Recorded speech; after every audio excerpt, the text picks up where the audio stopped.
नमस्कार दोस्तों, आप देख रहे हैं दी सत्याश। मैं हूं आपके साथ सत्यम। इस देश का अन्नदाता अपनी मांगों को लेकर पिछले 23 दिनों से ठंड के मौसम में सड़कों पर दिन और रात गुजार रहा है और अमित शाह मीटिंग दर मीटिंग कर रहे हैं। किस लिए? किसानों की समस्या सुलझाने के लिए नहीं, ये तो सोचिएगा ही नहीं। मीटिंग हो रही है 2024 के लोकसभा चुनाव की तैयारियों के लिए।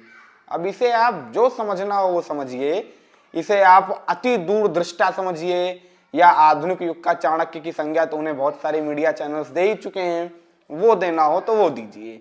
लेकिन इतनी बड़ी समस्या दरवाजे पर खड़ी है और आप 4 साल बाद की समस्या के लिए तैयारियां कर रहे हैं, तो इसके दो ही मायने हैं। या तो आप अति आत्मविश्वास से लबरेज हैं और या तो आपको इस बात का पूरा भरोसा है कि ये जो समस्या है ये बहुत थोड़े देर के लिए है और आगामी बड़ी समस्या के लिए तैयारियां कर रहे हैं। इन दोनों में से जो भी मतलब हो आप निकाल लें। अमित शाह ने 2024 के चुनाव के लिए कमर कस ली है। पूरी तरह से तैयारियां बीजेपी 2024 को सोचकर ही कर रही है। आज के इस वीडियो में हम आपको बीजेपी के उस प्लान के बारे में बताएंगे जो उसने 2024 के चुनाव के लिए अभी से तय कर लिया है और उसी प्लान पर आगे चलकर आपको आने वाले 3 साल 4 साल के दौर में बीजेपी की पूरी कार्यशैली देखने को मिलेगी। ये अमित शाह का पॉलिटिकल प्लान है जिसके तहत 2024 के रण को भेदने की तैयारी है और इसकी शुरुआत 2022 से हो रही है। ये सीख है राहुल गांधी, कांग्रेस, सपा, बसपा, लेफ्ट फ्रंट, ऐसे तमाम पूरे के पूरे विपक्ष के लिए कि कितनी गंभीरता से चुनाव लड़ा जाता है। क्योंकि वर्तमान की राजनीति में राजनीति का अर्थ चुनाव है और चुनाव का अर्थ राजनीति है। तो आखिर क्या है वो शाह का फॉर्मूला जिसके बेस पर बीजेपी 2024 की रणनीति तय कर रही है? समझते हैं गेम को। टोटल लोकसभा सीटों का आंकड़ा पहुंचता है 543। बीजेपी ने 303 लोकसभा सीटें जीतकर इतिहास रचा था 2019 में और इसके पहले के 2014 वाले टर्म में सीटों का आंकड़ा था 275। अब 275 और 303 लोकसभा सीटें यानी कि दोनों बार 272 के जादुई आंकड़े के पार।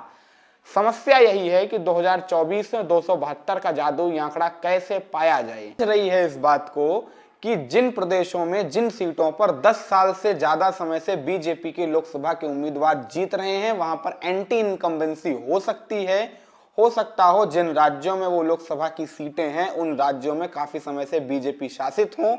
ऐसे में बीजेपी के खिलाफ एंटी इनकम्बेंसी का माहौल बन सकता है और इसी एंटी इनकम्बेंसी को देखकर सीटों के गुणा भाग को अमित शाह ने एक अलग फॉर्मूले से सेट किया है। अमित शाह ने 119 लोकसभा सीटों का खाका खींचा है जिसके तहत बीजेपी 2024 के चुनावी मैदान में उतर रही है। 119 लोकसभा सीटें ये कुल 5 राज्यों से निकल कर आती हैं। पहला पश्चिम बंगाल, दूसरा उड़ीसा, तीसरा आंध्र प्रदेश, चौथा तेलंगाना और 5वां आसाम। यानी बीजेपी की टारगेट लिस्ट में ये 5 राज्य हैं जिनकी कुल लोकसभा सीटों का आंकड़ा पहुंचता है 119 का।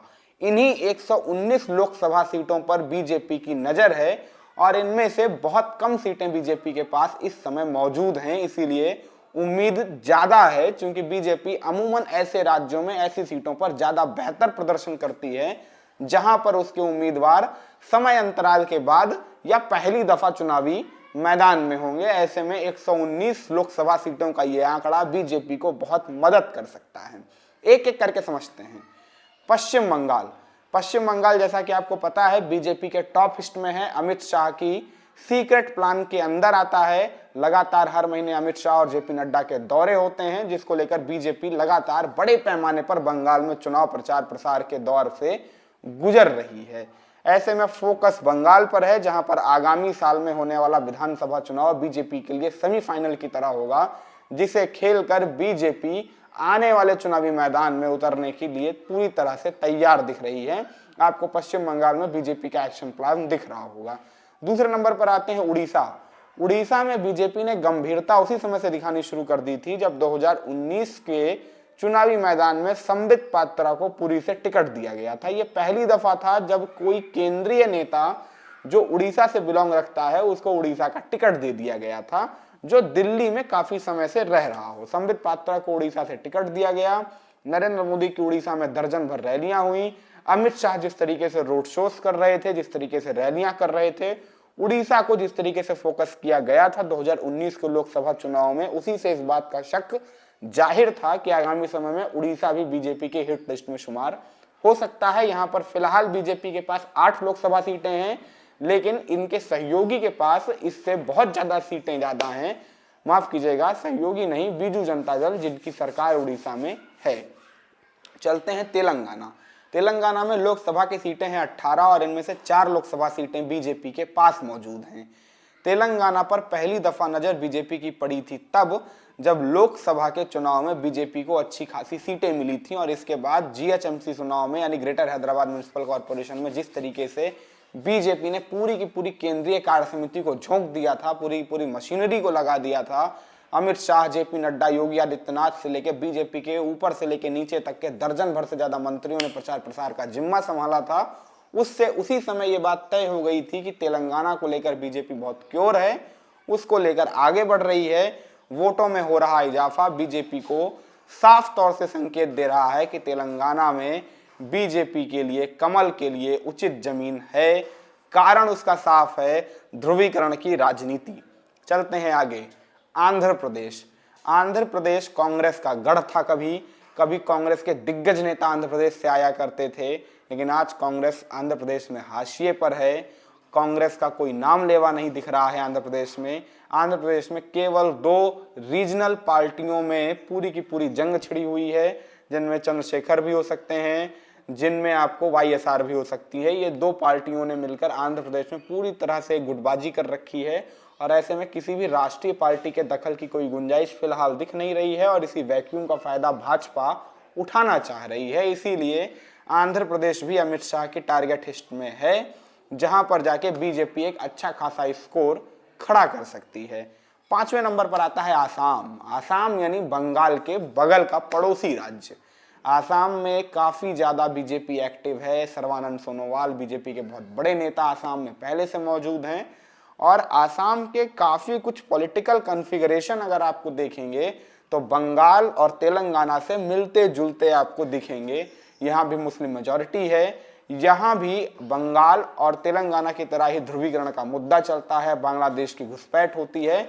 मतलब एक तरीके से बीजेपी के लिए परफेक्ट ग्राउंड है, जो बीजेपी की फुल प्रूफ प्लान टेक्निक होती है कोई भी चुनाव जीतने की, जिसमें राष्ट्रवाद के नारे होते हैं, जिसमें हिंदुइज्म की बात होती है, जिसमें विकास की बात भी पीछे से आ जाती है और इन सबको मिला के एक स्विफ्ट बना के जनता के सामने एक सुनहरी तस्वीर पेश की जाती है।